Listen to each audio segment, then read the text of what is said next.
예, 안녕하세요. 오늘은 한국에서 일본에 온라인으로 택배 박스 판 얘기를 좀 해보려고 합니다. 한국에서 일본에 인터넷 쇼핑몰을 만드는 거죠. 그러니까 온라인 쇼핑몰을 열고 다른 것도 아니고 이런 택배 박스 판 얘기입니다.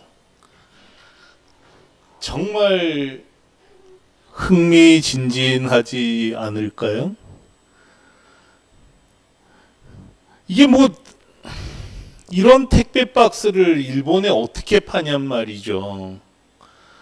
고부가 가치 상품도 아니고 무슨 특별한 상품도 아니고 이 택배 박스 처음 만들어진 발상지가 어딘지 아세요? 처음 만든 곳이 일본 오사카입니다. 일본에서 만들었어요. 택배 박스. 이게 골이 다 가 있잖아요. 그래서 골판지 박스라고 부르는 거죠. 골판지 박스는 일본에서 처음 만든 제품인데 그 일본에 한국 택배 박스를 판 거예요. 정말 재밌죠. 이런 게 다 택배 박스잖아요. 그죠? 택배 박스.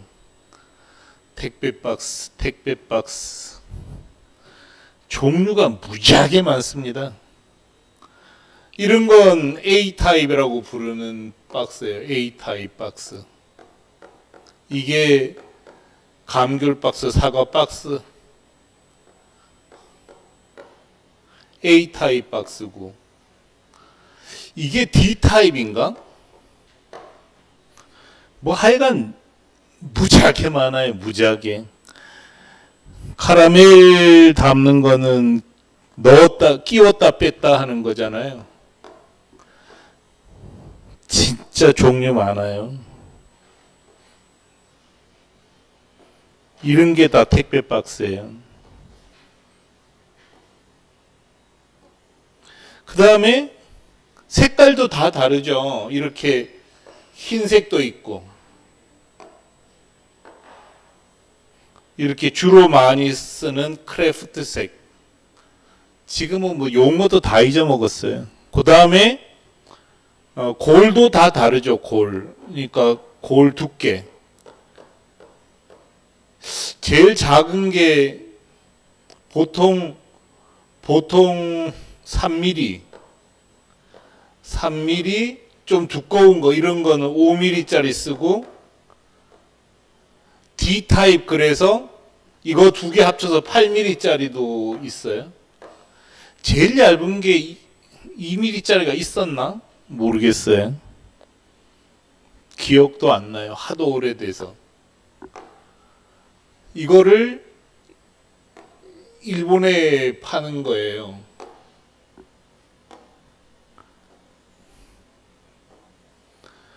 그때는 진짜 첫 번째 사업을 말아먹고 뭐 할 게 없어서 빈둥빈둥 하고 있었는데 후배가 일본의 택배 박스를 팔고 싶은데 좀 도와줄 수 없냐. 그래서 참가를 한 거죠. 근데 택배 박스를 아예 몰랐어요. 어떻게 만드는지도 몰랐고 택배 박스 유통 경로도 전혀 몰랐습니다.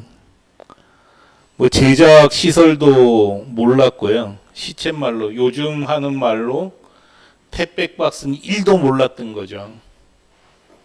근데 뭐 저는 그런 게 별로 중요하진 않더라고요. 그냥 뭐 파는 건데 뭐 보험도 파는 거고 보험 상품 잘 파는 사람이 차도 잘 파는 거고 뭐 그렇다고 생각했었던 거지. 뭐 택배 박스를 꼭 알아야 판다고 생각하진 않았어요. 이런 그 택배 박스 1도 몰랐던 거하고 똑같이 명함, 스티커, 현수막도 1도 몰랐죠.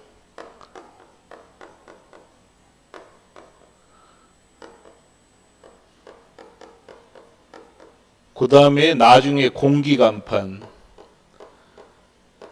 뭐 부직포백, 뭐 몰랐죠. 용기, 몰랐지만 그냥 판 거예요. 근데 이런 상품들에 비해서 택배 박스는 진짜 굉장히 어려운 문제가 하나 있잖아요. 무겁다는 거예요. 무거워요. 자, 이거를 비행기로 보낼 수는 없잖아요. 무겁고 부피도 또 되게 커요.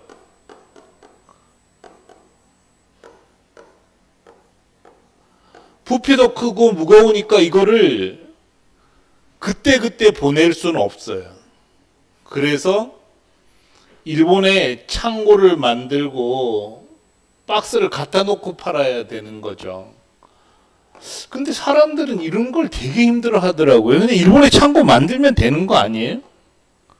뭐 그때 그 창고는 아니에요. 그 사진이 어디 있긴 있겠지만 뭐 어디 있는지 모르겠고, 그러니까 이런 식 창고였어요. 그래서 거의 비슷했어요. 뭐냐면은 이렇게 2층을 직접 만들었어요. 후배 어떤 사장이 직접 용접을 할 줄 알았거든요. 가서 이거 만들었어요, 이렇게. 그리고 요쪽에는 그 사무실이 하나 있었어요, 사무실. 그래서 여기서 사무실, 뭐 이쪽 편에 있다고 생각하면 되죠. 사무실로 쓰면서 이렇게 여기도 박스 다 갖다 놓는 거죠. 박스 이렇게 다 박스 다 올려 놓는 거예요. 박스 이렇게 올리는데 이때 2004년이었어요. 2004년에 오사카에 지명을 잊어먹었어요. 이런 단어를 썼던 것 같은데 이 지역이었던 것 같아요. 뭐 히가시 오사카 쪽으로도 이사도 했었는데 제일 처음에 만들었던 거는 한국식으로 따지면 25평이었어요. 25평에 이 높이가 6m. 이거는 국제 규격인 것 같아요. 왜냐하면 한국에도 이런 식으로 쓰거든요. 6m, 25평. 25평이면 굉장히 작은 거예요. 창고 구조 규모로는.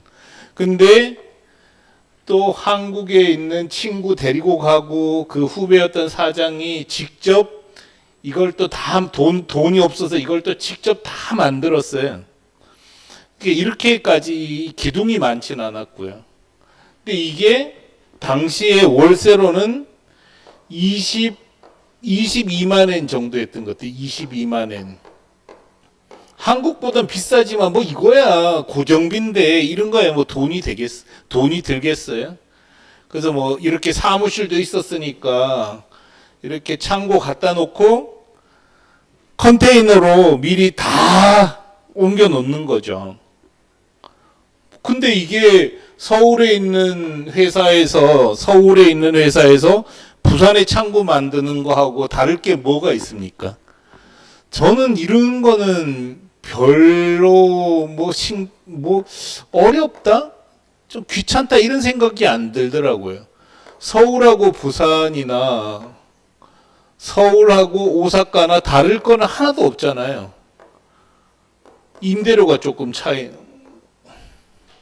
오사카나 차이가 없잖아요. 동경이나 뭐 다 똑같은 거죠. 뭐 후쿠오카나 뭐 다 똑같은 거죠. 뭐 그래서 창고 열면 되는 거죠.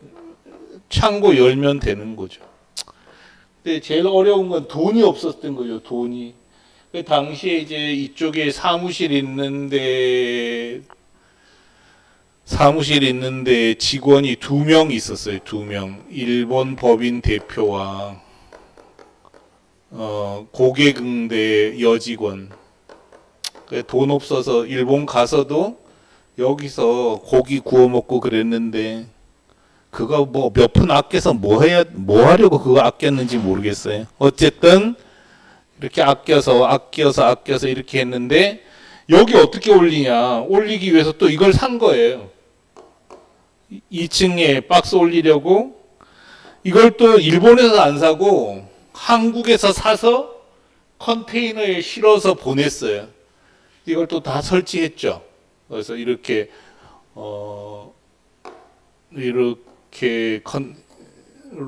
컨테이너 해서 올리고 갖다 나르고 힘들긴 했죠, 그죠? 근데 이걸 또 자유롭게 왔다 갔다 하지도 못했어요. 왜냐하면 박스가 다 이렇게 가득 차 있는 거예요. 여긴 다 박스예요.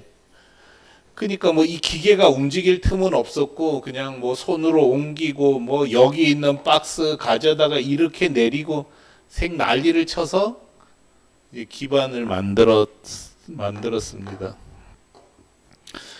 이렇게 했는데 이게 당시에 일일 기록표였어요. 일일 기록표. 그래서 보면 2004년 6월 13일 하여간 이 무렵에 한 거예요. 그래서 어째 처음에 3,720엔 하나 팔렸네요. 하나 5,760엔. 그래서 매일 기록을 해놓는 거죠. 이렇게. 그래서 이렇게 처음으로 일 매출이 10만 엔 넘은 게 5주 만에 10만 엔 6주? 7주? 1, 2, 3, 4, 5, 6, 7. 그 다음에 20만 엔 넘을 때까지는 여기로부터 하나, 둘, 셋, 넷, 다섯, 여섯, 일곱, 여덟, 아홉, 10번째. 30만 엔 기록은 안 나오나? 있을 텐데 제가 뭐 안 넣었을 수는 있어요. 30만 엔 나오나요? 이거 30만 엔 넘었네요. 그죠? 그러면은 일 매출 30만 엔 넘을 때까지 2004년에서부터 2005년 2월이니까 6월에서 몇 개월 걸렸나요? 하나, 둘, 셋, 넷, 다섯, 여섯, 일곱, 여덟, 8개월 걸리네요. 8개월. 근데 여기 보면은 별짓 다 한 게 기록에 다 남아있죠. 이때 인보이스 분량으로 통관이 안 됐어요. 근데 첫째 주, 둘째 주, 3주 동안 진짜 손님들은 왜 안 보내냐 난리치지, 우리는 통관 못했지, 입술이 다 말랐던 기억이 납니다. 그 다음에 이때는 메일을 하루에 1000통 보내고 팩스를 400통 보냈대요. 팩스 마케팅 한 거죠. 왜냐하면 한국에서 팩스 마케팅이 효과가 크다. 팩스는 버릴 때 버리더라도 내용은 한번 보잖아요. 근데 이것도 나중에 해보면 너무 힘들어요. 그래서 안 하게 돼요.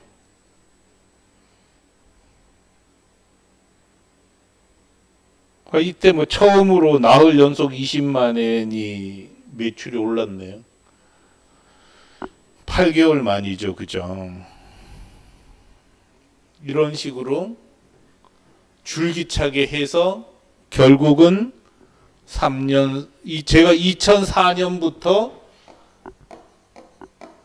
2007년까지 일을 하고 헤어졌는데 이때 환율이 시작 환율이 100엔 750원이었어요. 750원. 이게 말이 돼요? 이때 시작을 했다고요. 그래서 저는 이런 걸 다 겪어봤기 때문에 그냥 하면 되지 뭐 이런 생각을 합니다. 컨테이너 제가 운영을 해본 적은 없어요. 근데 뭐 컨테이너 운영하는데 뭐 물어보면서 하면 되는 거고. 제일 이제 제가 좀 어처구니 없었던 게 이렇게 박스를 제가 이렇게 정해야 되잖아요. 사이즈 어떤 박스를 몇 개 단위로 팔까. 근데 사이즈 박스 사이즈를 보려면 하나 정도는 샘플을 만들어야 되잖아요. 그 어느 정도 크기인지 아니까 좀 보기라도 보려고. 근데 이걸 저는 이 감각이 너무 없더라고. 그래서 막 찢어붙이고 난리치고 있는데 후배가 와서 전개도를 그려주더라고요. 이렇게 하면 되잖아요. 그 맞더라고. 이렇게 그래서 접으면 되는 거예요. 뭐 이런 경험도 있고. 하여간 좀 전에 보다시피 인보이스 작성 어떻게 하는지 몰랐어요. 저는 그 인보이스 작성 잘못해서 통과는 안 되는 거죠. 그러니까 일본 세관에서 전수검사를 한 거예요. 전부. 근데 보내는 물건하고 박스 숫자하고 안 맞은 거죠. 그래서 뭐 진짜 근데 이제 뭐 그 나쁜 물건이 아니었으니까 한 3주 있다 통관시켜 주더라고요. 이렇게 하면 됩니다. 그래서 정 안 되면 뭐 창고를 구해야 되면 창고 구해서 하면 되는 거고, 공간이 없으면 2층 만들면 되는 거고, 이렇게 해서 공기간판도 팔았고요. 공기간판이라는 단어도 없을 때 팔았잖아요. 그 다음에 용기도 팔고 있고요. 명함 스티커 현수막은 팔다가 다른 분한테 양도한 거고요. 그래서 저는 이런 생각을 좀 합니다. 아니 도대체 한국에서 일본에 택배 박스도 팔았는데 못 팔 게 뭐야 도대체. 특히 직접 제작을 하거나 제조를 하는 분들이라면 저를 생각하시면 좋을 것 같아요.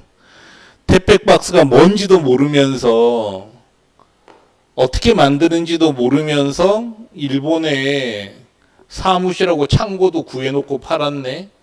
나는 왜 못한다는 거야. 더군다나 티쿤이 다 도와주잖아요. 모든 노하우를 다 공개해 드리고 있습니다. 그래서 이렇게 생각하면 못할 게 없는 것 같아요. 지금은 일본의 택배 박스를 잘 팔 수 있을지 없을지 모르겠어요. 당시에는 가격 차가 심하게 났어요. 그래서 보통 우리가 일본 우체국 1호 박스라고 하면 일본 우체국 1호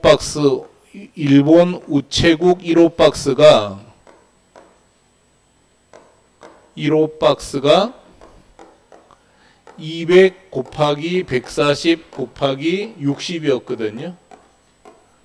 미리죠, 당연히. 미리.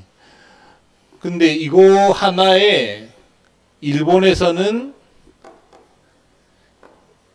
23엔에 팔았어요. 근데 우리는 그때 회사 이름은 단보르넷이었어요. 단보루.넷이었거든요. 지금은 이거 매각하고 없어요. 계단할 때 단자잖아요. 보드란 얘기거든요. 그러니까 계단이 있는, 골이 있는 보드란 얘기예요. 단보르.넷. 여기서는 13엔에 팔았어요. 13엔. 근데 단보르넷에서 판 박스가 일본에서 파는 박스보다 훨씬 더 단단하고 품질도 좋았습니다. 안 살 이유가 없었죠. 근데 이게 2004년에 제조 원가가 67원이었어요. 67원. 67원인데 물론 이제 상품 원가죠. 상품 제조 원가니까 영업이익 이런 거 따질 땐 전혀 다른 개념이 들어가야 되는데 어쨌든 67원에 만들어서 13엔에 팔면은 남는 게 많은 거잖아요.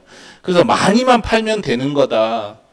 이런 확신이 들어서 싸게 내놓고 계속 팔았고 초창기에는 20종류 사이즈 상품만 취급하다가 계속 늘렸고 그 다음에는 박스가 크고 A타입 박스는 이게 기계 제작품이거든요. 이런 A타입 박스는 사람이 안 만들고 기계가 만들어요. 그래서 이런 경우는 일본 상품에 비해서 경쟁력이 없어요. 이럴 때 어떻게 하냐? 일본 회사로부터 납품 받았어요. 이런 식으로 방법은 생각하면 다 나옵니다. 물론 아무래도 안 되는 건 팔 수 없죠. 그렇지만 일단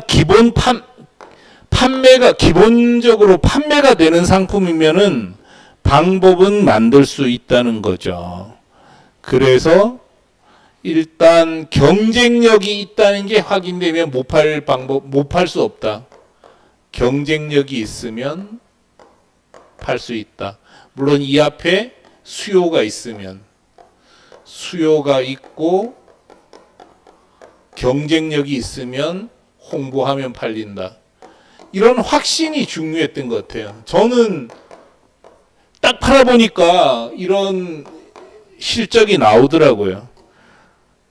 팔리더라고요. 그럼 계속 홍보하면 되는 거죠. 쭉쭉 늘어난 거 보이시죠? 이게 월 평균 매출이에요. 첫 달에 20만 엔 팔았고 98만 엔. 쭉쭉 늘어나잖아요. 그럼 광고 때리면 되는 거죠. 그래서 여러분께서는 택배 박스도 파는데 왜 내 상품을 못 팔겠어? 더군다나 티쿤이 도와주기까지 하는데, 이렇게 생각하고 일본 직판 해보시기 바랍니다. 또 중국에 팔아도 됩니다. 안 될 게 뭐가 있겠어요. 하시면 된다고 생각합니다. 자, 이 자료는 이 동영상 밑에 보면 링크가 걸려 있어요. 그 링크에 들어가서 한번 보시기 바랍니다. 해외 직판하는데 하려고 하는 분들에게 참고가 되었으면 좋겠습니다.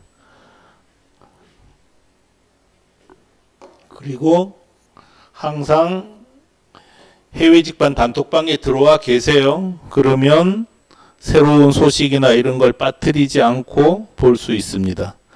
해외 직판 하시기 바랍니다.